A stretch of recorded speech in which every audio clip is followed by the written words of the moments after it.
So today, let's talk about a vintage race car you should probably already know about.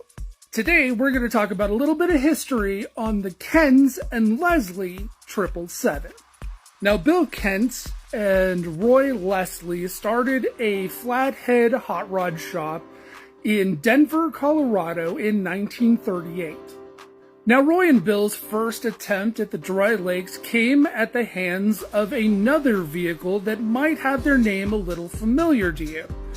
It was in a 1931 Ford Model A pickup truck, which featured two opposing flathead Ford engines.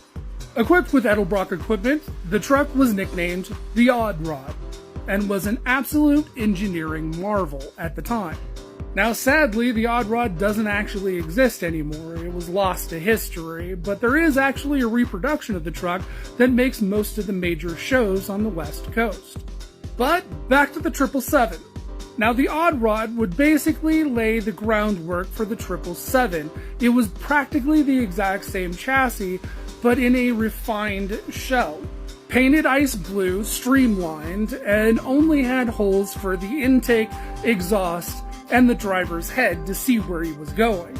Now, with a great deal of skepticism around the Odd Rod and its two really goofy engines and its crazy engineering, the Odd Rod went out and it actually made 140 miles an hour at the 1949 Bonneville Speed Trials.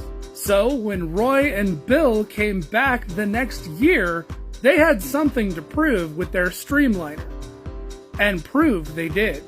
See, in 1950, that little Streamliner with its two little flathead engines was the first vehicle to actually break 200 miles an hour on the Bonneville Flats. That's right, the 777 was the first member of the 200 mile an hour club. Not satisfied with that, they came back and they refined that car again. And in 1952, they came back and did 255 with that little car.